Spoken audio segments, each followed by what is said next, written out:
Hello, good afternoon friends. Welcome to learning history academy. कैसे हैं आप सभी लोग?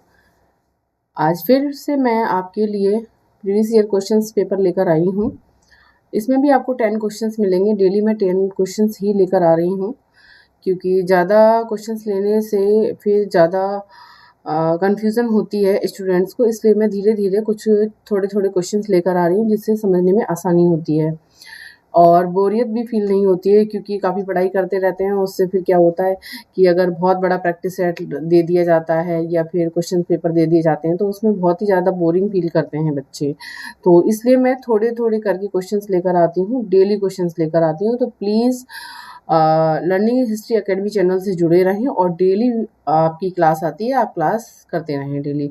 चलिए मूव करते हैं अपने क्वेश्चंस की तरफ। क्वेश्चंस करने से पहले चैनल को लाइक शेयर और सब्सक्राइब करते रहिए, और क्योंकि ये जो क्लास है बाकी बच्चों को भी मिलती रहेगी और मुझे भी मोटिवेशन मिलता रहेगा आपके लाइक शेयर और सब्सक्राइब करने से। चलिए क्वेश्चंस करते हैं। क्वेश्चन नंबर 1, 1950 के दशक में संयुक्त राज्य अमेरिका में समान अधिकार की मांग तथा नस्ल भेदभाव के समापन के लिए प्रारंभ किया गया आंदोलन था। बताइए। क्वेश्चन 1 का जो आंसर होगा वो क्या होगा? ऑप्शन देखिए। ऑप्शंस में क्या दे रखा है? ऑप्शन नंबर ए रंगभेद, ऑप्शन नंबर बी अमेरिकी राष्ट्रीय आंदोलन, ऑप्शन नंबर सी सविनय अवज्ञा आंदोलन, ऑप्शन नंबर डी नागरिक अधिकार आंदोलन। बताइए। 1950 के दशक में संयुक्त राज्य अमेरिका में समान अधिकार की मांग तथा नस्ल भेदभाव के समापन के लिए प्रारंभ किया गया आंदोलन था। इसमें आंदोलन के बारे में पूछा गया है कि 1950 में संयुक्त राज्य अमेरिका में कौन सा आंदोलन चलाया गया था नस्ल भेदभाव के समापन के लिए, कि नस्ल भेदभाव वहाँ पर जो था वो भेदभाव कैसे खत्म किया गया था, किस आंदोलन के थ्रू। तो बताइए कौन से आंदोलन के थ्रू खत्म हुआ था ये भेदभाव? तो option number D will be the correct answer, नागरिक अधिकार आंदोलन। इसमें क्या किया गया था? 1950 में संयुक्त राज्य अमेरिका में नस्ल भेदभाव के विरोध में नागरिक अधिकार आंदोलन चलाया गया था। कौन सा? नागरिक अधिकार आंदोलन। और इसमें 1964 में, फिर कुछ समय बाद 1964 में नागरिक अधिकार अधिनियम में जाति, धर्म, धार्मिक समुदाय, राष्ट्र के आधार पर भेदभाव को समाप्त किया गया था। मतलब कौन कौन सी चीजों को लेकर भेदभाव को समाप्त किया गया था? जाति, है ना, जाति में बहुत भेदभाव था, धार्मिक को चीजों को लेकर भेदभाव था, समुदाय, राष्ट्र के आधार पर भेदभाव को समाप्त किया गया था। मूव करते हैं क्वेश्चन नंबर 2 की तरफ। किस युग में पर्यावरण परिवर्तन हुए थे? बताइए। पुरा पाषाण युग में, नव युग में, मध्य पाषाण युग में, लघु युग में। बताइए कौन सा वो युग था जिसमें पर्यावरण परिवर्तन हुए थे? तो क्वेश्चन नंबर 2 का ऑप्शन नंबर ए है पुरा पाषाण युग, ऑप्शन नंबर बी है नवयुग, ऑप्शन नंबर सी है मध्य पाषाण युग और ऑप्शन नंबर डी है लघु युग। आपने एनसीईआरटी में भी पढ़ा होगा, इसका क्वेश्चन मध्य पाषाण युग होगा, यानी कि question number 2 option number C will be the correct answer. जिन बच्चों ने एनसीईआरटी पढ़ी होगी ना, उसका वो इसका आंसर बिल्कुल सही सही लगाएंगे। इसका आंसर क्या होगा? पर्यावरण परिवर्तन कहाँ हुए थे? मध्य पाषाण युग में आकर पर्यावरण परिवर्तन देखने को मिलते हैं। मध्य पाषाण युग में पृथ्वी पर्यावरण परिवर्तन देखे गए हैं और इसे 1500 वर्ष के पाषाण युग का मध्यकाल माना जाता है। क्या माना जाता है? मध्यकाल माना जाता है। और इसमें आकर मध्य पाषाण युग में आके पर्यावरण परिवर्तन हुए थे।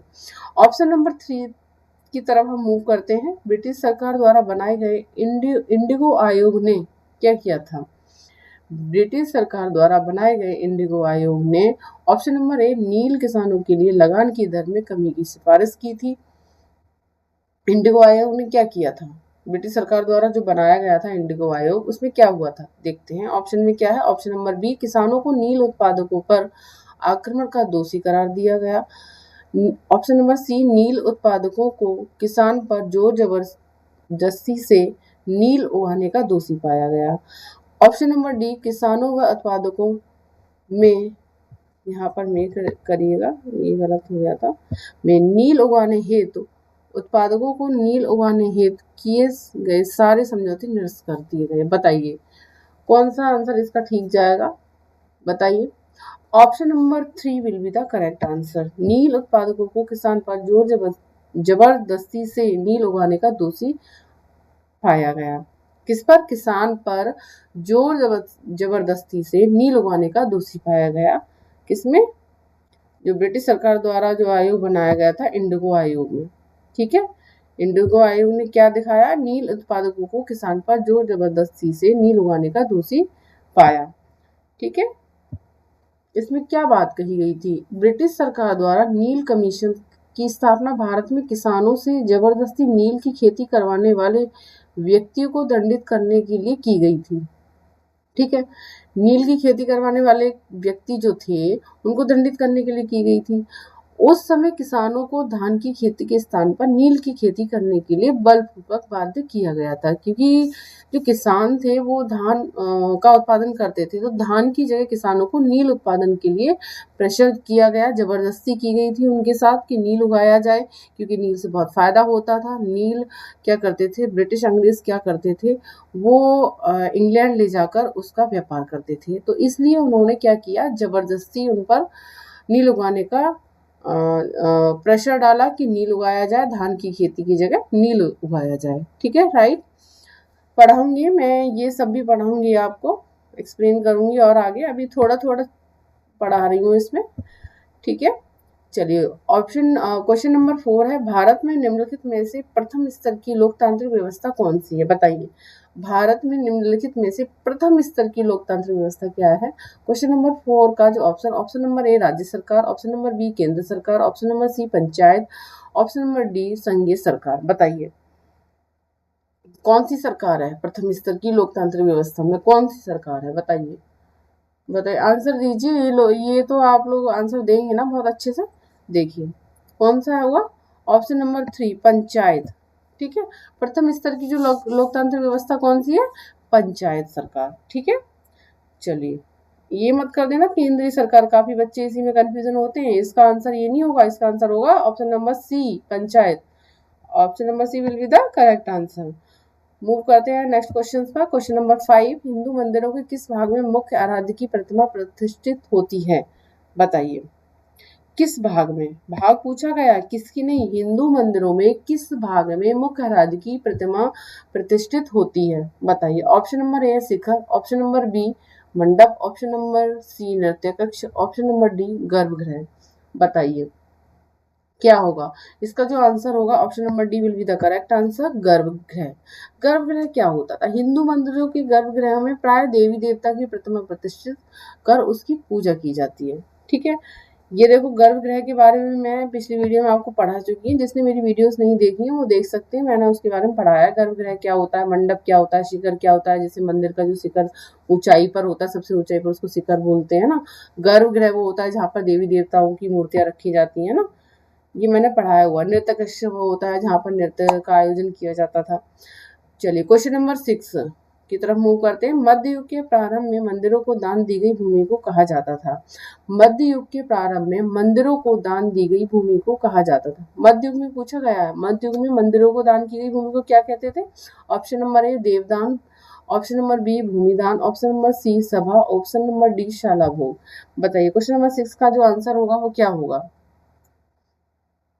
Option number B will be the correct answer, भूमिदान। भूमिदान कहा जाता था। मध्यकाल में मंदिरों को दान की गई भूमि को भूमिदान कहा जाता था। ये क्वेश्चन बनता है, देखो क्वेश्चन में से आंसर बना है। उस काल में राजा व प्रजा दोनों ही मंदिरों के लिए भूदान किया करते थे, है ना। किसके लिए, दोनों ही मंदिरों के लिए भूदान किया करते थे, भूमि का दान। राजा और प्रजा, जिस तरीके से राजा पे भूमि होती थी वो उस तरीके से करता था, और प्रजा भी करती थी भूमि को दान। ठीक है, next option question number 7, Harappa सभ्यता का विकास किस नदी के किनारे हुआ। वेरी इंपॉर्टेंट क्वेश्चन, ये बार बार क्वेश्चन पूछा जाता है।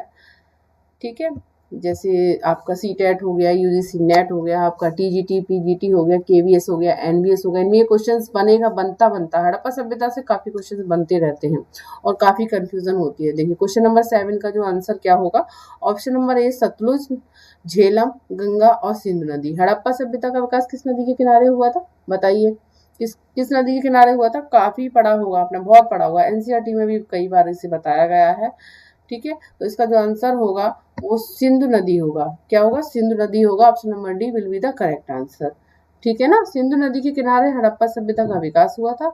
वर्तमान में ये कहाँ पर, वर्तमान में ये पाकिस्तान के पंजाब प्रांत में हड़प्पा काल के भग्नावशेष में मिले हैं। ठीक है, पाकिस्तान के पंजाब प्रांत में मिले हैं। ठीक है, चलिए क्वेश्चन नंबर 8, कावेरी नदी के जल का अधिकतर उपभोग निम्नलिखित में से कौन से दो राज्य करते हैं? कावेरी नदी, जो दक्षिण में कावेरी नदी है, उस जल का अधिकतर उपभोग निम्नलिखित में से कौन से दो राज्य करते हैं? दो राज्य के बारे में पूछा गया। बिल्कुल, इस कावेरी नदी को लेकर काफी लड़ाई भी होती रही है राज्यों में। ठीक है, तो जब मैं आगे पढ़ाऊंगी, जब मैं चैप्टर पढ़ाऊंगी तब मैं आपको पढ़ाऊंगी, एक्सप्लेनेशन उसमें करूंगी। तो ऑप्शन नंबर ए केरल और Tamil Nadu, option number B Karnataka और Tamil Nadu, option number C Tamil Nadu और Andhra Pradesh, option number D Karnataka और आंध्र प्रदेश। बताइए क्वेश्चन 8 का जो आंसर होगा वो क्या होगा? चलिए बताइए, जल्दी बताइए। ऑप्शन नंबर बी कर्नाटक और तमिलनाडु। कर्नाटक और तमिलनाडु ऐसे दो राज्य थे जो कावेरी नदी के जल का अधिकतर उपयोग करते थे, और इसको राज्य जो है ना, इसको लेकर उनमें थोड़ी लड़ाइयाँ भी होती रहती थी। ठीक है, तो कावेरी नदी के जल का उपयोग कर्नाटक व तमिलनाडु राज्यों द्वारा किया जाता है। कावेरी नदी तमिलनाडु, कर्नाटक, केरल व पांडिचेरी से होकर गुजरती है। कहाँ से होकर गुजरती है? कर्नाटक, केरल व पांडिचेरी से होकर गुजरती है। क्वेश्चन नंबर 9 की तरफ मूव करते हैं। 17वीं सदी के अंतिम चरण में टीपू सुल्तान के मरने के बाद मैसूर को किस पुराने राजवंश को सौंप दिया गया था? मतलब 17वीं शताब्दी की बात है। देखो क्वेश्चन में आंसर छपा हुआ है।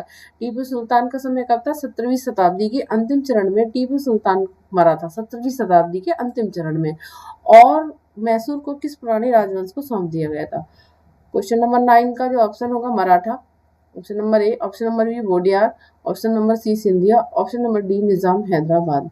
बताइए इसका आंसर क्या होगा? बताइए इसका आंसर क्या होगा?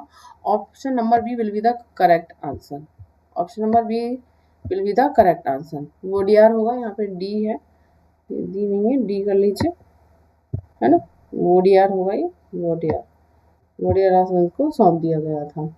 17वीं सदी के अंत में टीपू सुल्तान की मृत्यु के बाद मैसूर वोडिया राजवंश के अधीन आ गया था। इसने कई राजाओं के संयोग से शासन किया था, कई राजाओं के शासन से मिलकर इसने शासन किया था राज्य पर।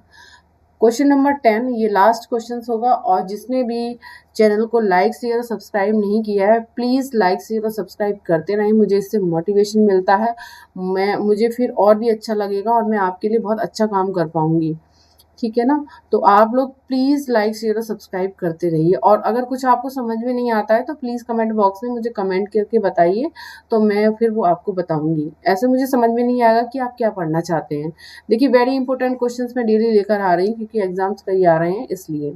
तो क्वेश्चन नंबर 10 की तरफ मूव करते हैं। चारबाग निर्माण किसके द्वारा किया गया था? ऑप्शन नंबर ए मुगल शासकों द्वारा, ऑप्शन नंबर बी तुगलक शासकों द्वारा, ऑप्शन नंबर सी खिलजी शासकों द्वारा, ऑप्शन नंबर डी लोधी शासकों द्वारा। तो 10 का जो आंसर होगा वो क्या होगा? बताइए क्या होगा? ऑप्शन नंबर ए मुगल शासकों द्वारा। चारबाग का निर्माण किसके द्वारा किया गया था? मुगल शासकों के द्वारा। चारबाग, जिसे चारबाग भी कहा जाता है, ठीक है, चाहर बाग भी कहा जाता है इसको, चाहर बाग भी कहा जाता है चारबाग को। पारसी शैली का उद्यान है। क्या है? पारसी शैली का उद्यान है। इसे मुगलों ने बनवाया था। ये 4 छोटे छोटे बागों में बटा हुआ है। पारसी में चाहर का अर्थ होता है चार, व बाग का अर्थ होता है उद्यान। समझे? पारसी में क्या चार का अर्थ होता है? चार, और बाग का मतलब क्या होता है? बाग का अर्थ होता है उद्यान। ठीक है, तो इस तरीके से आपके 10 क्वेश्चंस कंप्लीट हुए। मैंने 10 क्वेश्चंस आपको पढ़ाए हैं। जो भी कंफ्यूजन हो कमेंट बॉक्स में आप बता दीजिए। ठीक है, तो प्लीज़ लाइक शेयर और सब्सक्राइब करते रहिए। मिलते हैं कल इसी समय। Bye bye, take care.